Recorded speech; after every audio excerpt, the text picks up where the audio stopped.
afternoon, everyone. So we're here, our team, to do RPIW, our report out for RPIW 25. So basically what we were looking at was the Bassett home dining room. We were trying to reduce the lead time for the residents going into the dining room for their lunch and their dinner meals, and improve the flow for the residents into the dining room.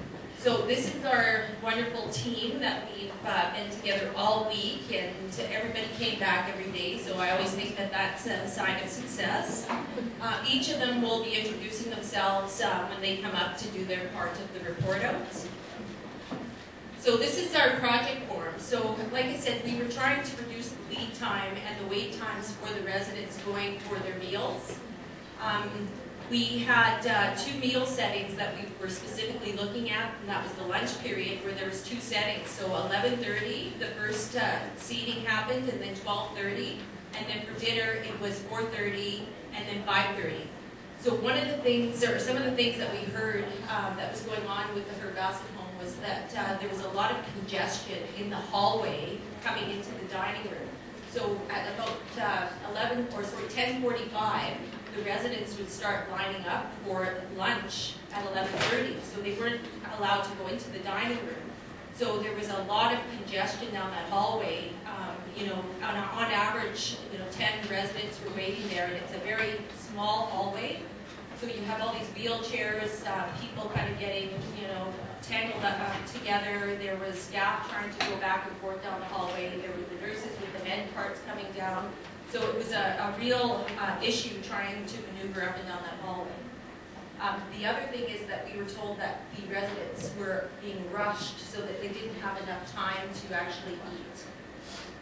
This is our pre-Kaizen value stream map. So we looked at two flows. We looked at the resident flow, and then we looked at the dietary flow. So the residents coming in for their meals and dietary serving the meals. This is just our target progress report, so I'm going to cover this off later on in the report out with the actual results, so I won't get into detail with it right now. So this lovely spaghetti diagram shows our pre-Kaizen. So this is the flow of dietary serving the meals to the residents. So it covers basically what the dietary staff were doing is they were waiting till 11:30. And then the residents would be seated, and at 11:30 dietary would start service. So they would have a soup cart, and the soup cart would travel through the dining room to all the tables, and it was really kind of a batch style. So all the residents in, all the soup served, then all the entrees served. So the total travel for the dietary staff for the two seatings, the 11:30 and 12:30, and the same for dinner, 4:30 and 5:30, was 1,380 feet. So this is post-Kaizen. So we changed it up so that there's one meal setting. So lunch starts at 11:30 and goes till 12:30, and dinner goes from 4:30 to 5:30. And the idea is that residents can come when they want between that period of time. So there's no more, lineups in the hallway to get in for your 11:30 seating or for the 12:30 seating, and the same thing for the dinner service. So we knew there was going to be more steps because we moved from the batch style, which was taking the cart around and doing serving everybody all at once, to when the residents arrive, dietary serves them. So another resident comes in, dietary serves them.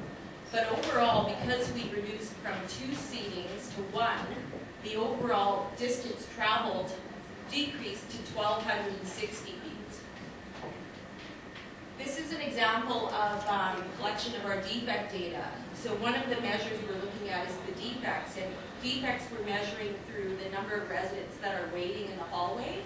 And as you can see, somebody actually went out into the hallway at her Bassett home at 10:45 a.m. and then again at 3:45. And on average, there was anywhere upward to 12 residents waiting, 45 minutes in the hallway to go in for their meal. This is just the same defect data, but it's just in a visual representation. So you can see the bars represent how many residents were waiting each day. interesting to note that we had 0 during the football game. That was, I think, our famous banjo bowl. And then when we implemented the change, we had 0. So I'm just going to pass it over to Janet, and she's going to go through her section. Hi, my name is Janet Carrier, and I'm a food supervisor at the Bassett home. Before, the residents would wait outside the dining room until the dining room doors would open. Some residents would sit 45 minutes or longer, waiting for the second seating. After the first seating, residents would leave the dining room and would pass other residents waiting to eat, making the hallway very congested. Now the doors are open, the residents can come and be served between 11:30 and 12:30, or 4:30 and 5:30. The residents are welcome to stay and visit and not feel rushed. Work standards have been implemented for the food service worker, and some training has been completed. An idea summary sheet was developed, and so, because we're wondering how the residents were going to know when the residents have eaten. So we have developed a photo check-off list, so that we can check off when we have the resident, when we know the resident has eaten. Unfortunately, due to the outbreak in the Bassett home, we were not able to evaluate all 3 areas eating in the dining room.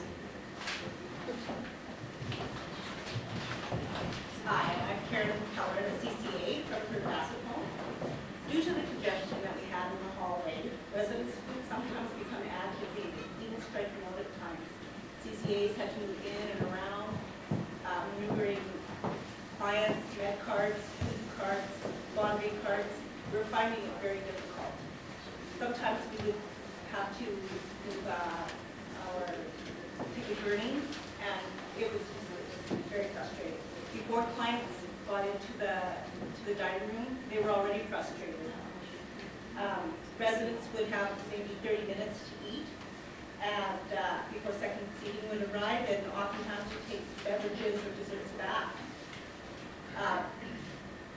With the come and go flow, we're hoping we can reduce that. People come and go as they want. They can stay as long as they want up to 1 o'clock. When the restrictions are lifted, hopefully we'll see the full impact of our RPIW. Hi, I'm Betty Bryson. My husband, Bob, is a resident on Paradise Path.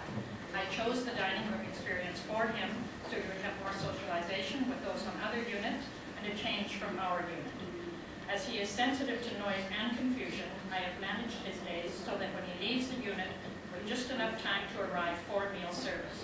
This eliminated encountering the congestion in the hallway. Not all residents have family able to do this on a daily basis.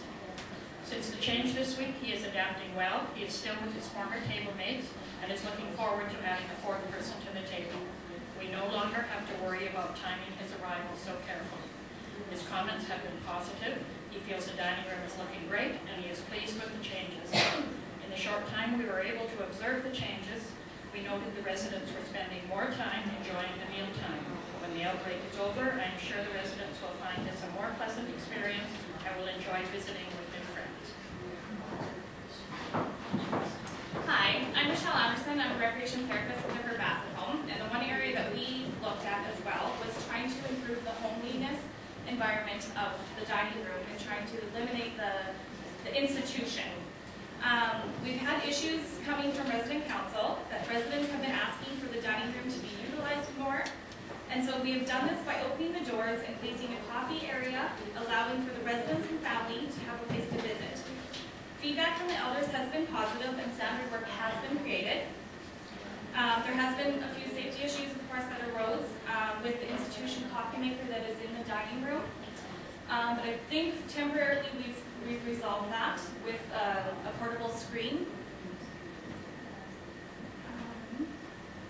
Again, we have to stress the fact that we're on isolation right now, so a lot of our measurements couldn't be measured right now. We've added shelves in the dining room to display a lot of our residents' artwork. New menu boards that are now fully detailed with the choices of food being served. Pre and post Kaizen, we did do a resident survey. 3 questions that we did look at was number 1, do you feel rushed when you're eating in the dining room? Before, 5 out of 10 residents felt that they were rushed. After, 1 out of 8. Number 2, do you like the assigned seating or would you rather the open seating plan? Pre was 5 out of 10 liked the assigned seating, and after was 2 out of 8. Again, remember we are on isolation. And the third one was, if the dining room was open and coffee and stuff was available, would you utilize the area? We got to try it for all of like half an hour that day.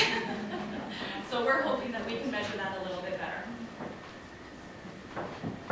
Hello, my name is Iris Cannon, and I'm a family representative. I was also working with Michelle to help to make the dining room at the Bassett home look less institutional and more home-like. We purchased fabric, rods, hooks, etc., fashioned some curtains that really soften the look of the windows. We bought tablecloths for all of the tables, but found we needed a more durable, permanent style, so we made a different style that will be used. We were unable to make all of them because we weren't able to purchase all of the material that was required at this time. Now this style is more durable and will stay in place without tape or clips, which is really important for the residents as well as the staff. We added some table centers, and this overall made a very pleasing effect. We used about 30% of our budget to do this. Standard work was established for maintenance and replacement of the materials used, and 3 people have received training in this area. Good afternoon. I'm Darlene Batty, the Director of Long-Term Care.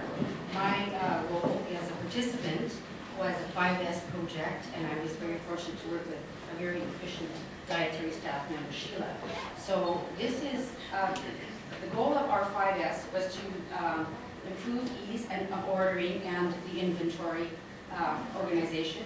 And our targets were to reduce the inventory by 50%, improve our pre-evaluation score, and reduce the shelving. So this is our pre-Kaizen photo. And we actually had a really well-organized area to start with. You do see some heavy items on the bottom and some articles stored on the top. So the shelves were already labeled as well in the pre-Kaizen.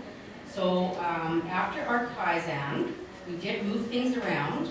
The idea summary sheets indicate areas of storage before our Kaizen event as well as after. So nothing on the bottom or top shelves. So after the Kaizen, we needed to communicate with the dietary staff where things were moved and why. So we developed this communication memo, which is now posted in the dietary department as an education tool. So this is some of the post-Kaizen photos. So we actually removed the top shelves, which improved the lighting in the storage area and also reduced the risk or temptation to store items on the top. With that, we were able to put extra bottom shelves so items could be stored off of the floor. The heavy articles, keeping in mind we have 7 flows of medicine with the flow of inventory. We tried to put heavy items at easy access, eliminate the twisting motion for body mechanics, and actually improve the flow in that work area. We had a little extra time, so we 5S some areas in the back, marking off areas for storage, and we found a closet that was no longer being used, so we actually put that on our newspaper for future work, so we could store the items that we had to relocate into this area. Thank you, Darlene. I'm Sheila. I am a food service worker at the Bassett Kitchen. So pre-Kaizen, inventory was counted as in here. So this is our percent load chart for the Bassett Kitchen storage area. As you can see, we've reduced the inventory from 11,438 items to 5,045, which is a slightly more than a 55% improvement in it. To streamline the ordering process, we have set up a pre-order sheet, which will be located on the shelf in the supply room. Nice and handy for the staff to use. They will write down the date, the stock item needed, the quantity needed, and then initial the sheet. which will allow for a quicker ordering process. To ensure that the pod room remains the same shape that we left it, organized and clean, we had set up a standard work form for the staff to follow. At the end of each day, someone will check the room for misplaced items and straighten stock on shelves, as well as sweep and mop the floor. Filling out the pre-order sheet on an as-needed basis, and washing the shelves once a week before restocking is also on the standard sheet. A multiple skill training checklist will be used for the staff's training. Our pre-5S evaluation score was a 1.41, and once we cleaned out some unused items, relocated a few non-essentials, and removed some shelves that were too high on our post-5S evaluation is now a 3.0. And meeting all of our targets feels very rewarding, and I would like to thank all the ladies on our team. They did a remarkable job. I'm Tracy Hobson, the Senior Manager for the Emergency Department and the Sub-Team Lead for the RPIW. This is a picture of our waste wheel. On day one of our RPIW, we did a waste walk, and we all gathered little sticky notes with waste that we had all noticed. And this is our post-Kaizen waste wheel with all of the excess of the waste that we had eliminated. And we did, to be honest, we did have a few duplicates on there that we hadn't bunched up at the beginning of the week. So it looks probably a little bit better than it was, but it still looks very impressive. These are some time observation forms post-Kaizen after we'd implemented the one seating for dietary and for the resident flow as well. This is our standard work combination sheet of the resident, and just the wait time, significant difference in that maintenance. And the standard work combination sheet for the resident, or sorry, for the dietary flow as well, showing the weights were significantly decreased. This is just a copy of our percent load warn chart. And back to our pre-Kaizen value stream map, this is just showing the starbursts that we did manage to eliminate or deal with during our RPIW week. And noting again the two different seedings and flows. This is our post-Kaizen value stream map, and now we've just got one dietary flow because we've just reduced it to one meal time. And just to note the differences from the first one to the second, the resident flow, the lead time went down from 74 minutes to 42 minutes. The value added time went from 44% up to 60% with the one seating. And more significant, the dietary flow, the lead time went from 65 minutes to 71 minutes, but keeping in mind that is now feeding all the residents at once rather than the 65 was for each time that they did that process. And as well, the value added time for dietary went from 36% up to 71%. And here's our wonderful newspaper with just about everything checked off. We've got a few things still left to deal with. One being, we still wanted to look at getting music going in the dining room for the residents, but we had some technical difficulties that we need to get maintenance involved in that, or so we can fix it. As well as the coffee corner, we'd also discussed having that in the Centennial Lounge as well for the residents to have access to, but because of the outbreak, we weren't able to get into that area to implement that.